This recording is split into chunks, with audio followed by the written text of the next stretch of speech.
Good morning my dear brothers and sisters in Christ. యేసుక్రీస్తు వారి శ్రేష్టమైన నామంలో మీ అందరికీ హృదయపూర్వకంగా శుభాభివందనాలు తెలియజేస్తున్నారు. మీరంతా బాగున్నారా? క్షేమంగా ఉన్నారు కదా?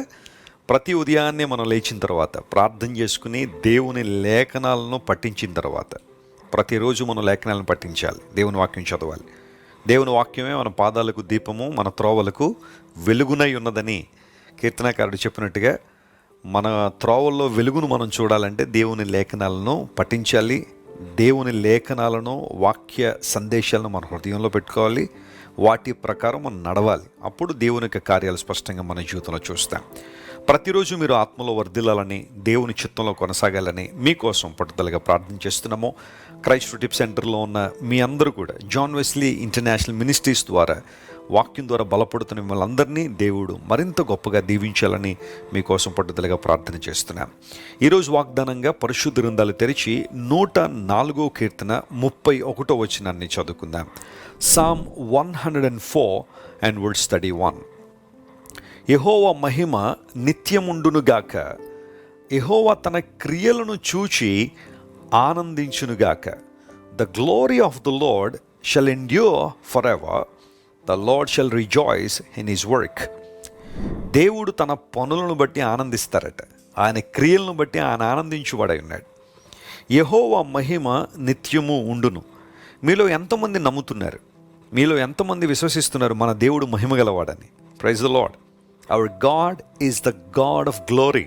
ఆయన మహిమ కలిగిన దేవుడు, ఆయన కాంతిగల దేవుడు, దివ్య మహిమలో ఉండే దేవుడు. ఆయన తన మహిమను మనకి ఇవ్వాలనే ప్రభువుని యేసుక్రీస్తు వారి యొక్క ఆశ. ఆదాము హవ్వలు దేవుని మహిమ చేత కప్పబడ్డారు ఏదెను తోటలో. పాపం చేయడం ద్వారా వారు కోల్పోయింది ఏంటి అంటే దేవుని మహిమను కోల్పోయారు. ఆ కారణాన్ని బట్టే అంజూరపు ఆకులను కచ్చడములుగా చేసుకుని తమ మానమును కప్పుకోవడానికి ప్రయాసపడ్డారు. అంతవరకు వారు దేంతో కప్పబడ్డారు అంటే దేవుని మహిమ చేత కప్పబడ్డారు, ఆవరించబడ్డారు. కానీ పాపం మనుషుల నుండి తీసేస్తుంది ఏంటి అంటే దేవుని మహిమనే. ఈ లోకంలో దేవుని మహిమను కలిగి ఉండడం కన్నా అత్యుత్తమైన ఆశీర్వాదం మరొకటి లేదు. లోక సంబంధమైన వ్యక్తులకు అన్నీ ఉంటాయేమో, ఖరీదైన వస్త్రాలు, ఖరీదైన కార్లు, ఖరీదైన గృహాలు, ఖరీదైన అనుభవాలు చాలా ఉన్నాయేమో, కానీ అక్కడ దేవుని మహిమ లేదు. కానీ నువ్వు దేవుని బిడ్డవైతే, క్రీస్తు ప్రభువును అంగీకరించిన వ్యక్తివైతే, ఆయన నామం పేరిట జీవిస్తున్న వ్యక్తివైతే, లోక సంబంధమైన భోగాలు లేదా లోక సంబంధమైన గొప్ప గొప్ప విషయాలు నీకు లేకపోవచ్చు, కానీ దేవుని మహిమను నువ్వు కలిగి ఉన్నావు.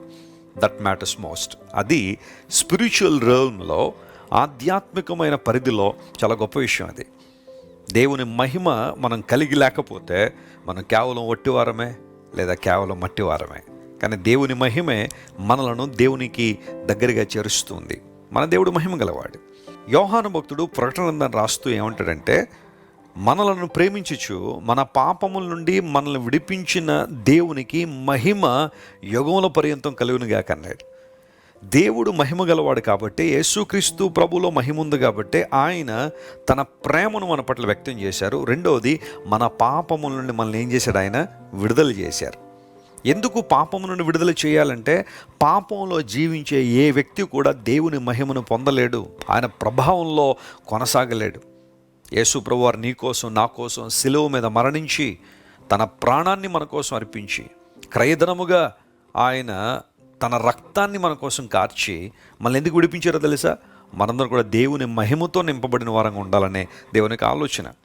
అంత మాత్రమే కాదు, పేతురు భక్తుడు అంటాడు, రూపాంతర కొండ మీద యేసుక్రీస్తు ప్రభువారిని చూసిన పేతురు ఆ తర్వాత కాలంలో తన పత్రిక రాస్తూ అంటాడు. పేతురు రాసిన 2వ పత్రిక 1వ అధ్యాయం 17వ వచనంలో ఆయన ఏమంటాడంటే, మహాదివ్య మహిమ నుండి వెలువడిన ఒక శబ్దము అనే మాట వాడాడు. మహాదివ్య మహిమ అంటే దేవుడు ఎక్కడున్నాడు, ఎక్కడి నుంచి ఆ స్వరం వెలువడింది అంటే, మహాదివ్య మహిమ నుండి ఆ స్వరం వచ్చినప్పుడు యేసుక్రీస్తు ప్రభు మహింపరచబడ్డారని. ఎస్ మై డియర్ ఫ్రెండ్స్, దేవుని స్వరం మహాదివ్య మహిమ నుండి వెల్లడి అవుతున్నప్పుడు తన మహిమతో మనల్ని నింపాలని దేవునికి ఆలోచన. అందునప్పుడే ప్రభు స్వరాన్ని వినడం ఎందుకు ప్రాముఖ్యం?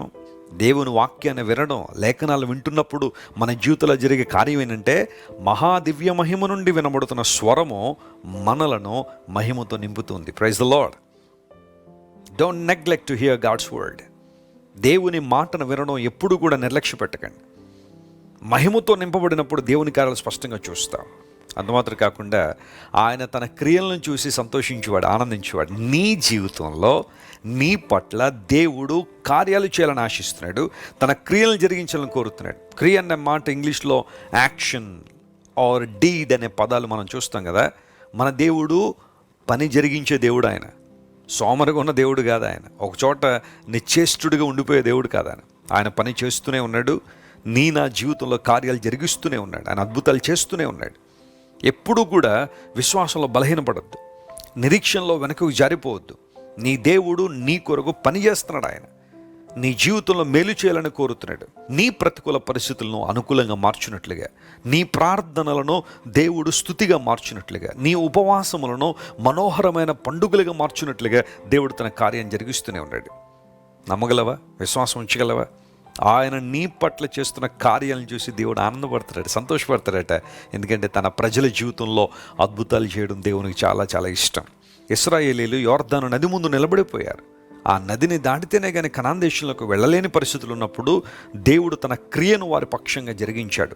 యోర్దాను నదిని ఏకరాశిగా నిలవబెట్టాడు. గోడవల్లి నీళ్లు నిలబడిపోయినప్పుడు దేవుని ప్రజలు ఆ యోర్దానును ఆరిన నేలలో దాటేసి వారు కనాన్ దేశంలో ప్రవేశించారు. తన ప్రజల పట్ల కార్యములు చేయటందు దేవుడు సంతోషిస్తాడు. And I hope and I pray that you would see the deeds of God in your life today.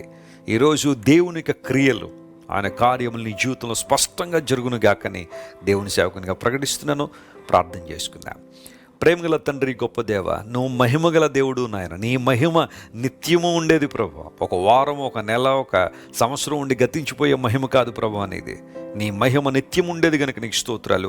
ఆ మహిమతో మమ్మల్ని నింపాలని ఆశిస్తున్న దేవా నీకు స్తోత్రాలు. ఈరోజు మా ప్రియులు ఎవరైతే ఆధ్యాత్మికంగా బలహీనమైన స్థితిలో ఉన్నారో, చీకట్లో ఉన్నారో ప్రభు, అంధకారంలో మ్రొగ్గుతున్నారో, వారిని వెలుగులో నడిపించిన ఆయన నీ మహిమతో నింపమని కోరుతున్నాము. నీ ప్రజల జీవితంలో నీవు చేసే కార్యాలను చూసి నువ్వు సంతోషించు దేవుడు గనుక నీకు వందనాలు. ఎవరైతే మా ప్రియులు నీ కార్యాలు తమ జీవితంలో జరగాలని, నీ క్రియలను స్పష్టంగా చూడాలని ప్రార్థిస్తున్నారో, నీ సన్నిధిలో గోజాడుతున్నారో, ఈరోజు వారందరి మీద దర్శించండి. బలమైన కార్యాలు యేసు నామంలో వారి జీవితంలో జరుగును గాకని ప్రకటిస్తున్నాం ప్రభువా. మేలులతో మా ప్రియులు నింపండి, ఆశీర్వదించండి. ఘనత మహిమ నీకే చెల్లిస్తూ యేసు నామం పేరట అడుగుచున్నాం తండ్రి. Amen, amen. God bless you dear friends. Have a wonderful day. Christ worship centre ఓ బలమైన సంఘ ఉద్యమం. కొన్ని సంవత్సరాల క్రితం కేవలం 2 ప్రారంభించబడిన పరిచర్య నేడు ప్రపంచవ్యాప్తంగా లక్షలాది మందిని ప్రభావితం చేయుచున్నది.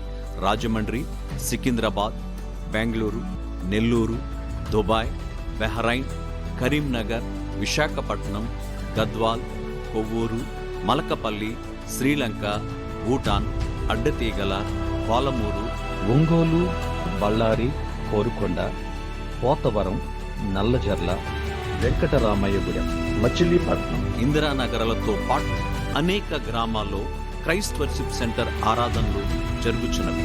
వాక్య సంబంధమైన ఉద్యమంలో, పరిశుద్ధాత్మ సంరక్షణలో కొనసాగాలనుకునే ప్రతి ఒక్కరికి మా ప్రేమపూర్వక ఆహ్వానాన్ని అందిస్తున్నాము.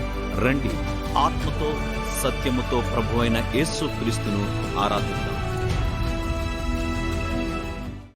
మీరు ఇంతవరకు విన్న దైవ సందేశం మరియు దేవుని సేవకులు చేసిన ప్రార్థన మీకు ఆశీర్వాదకరముగా ఉన్నదని విశ్వసించుచున్నాము. ఈ సందేశాన్ని మీ స్నేహితులకు, బంధువులకు షేర్ చేయండి.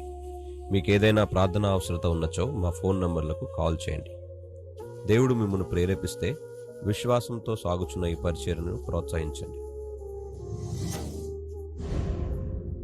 మరిన్ని వర్తమానాలు, పాటలు వినుటకు జాన్ వెస్లీ మినిస్ట్రీస్ అను మా యూట్యూబ్ ఛానల్ను సబ్స్క్రైబ్ చేసుకొనండి. ప్రభువైన యేసుక్రీస్తు కృప మీకు తోడైండును గాక.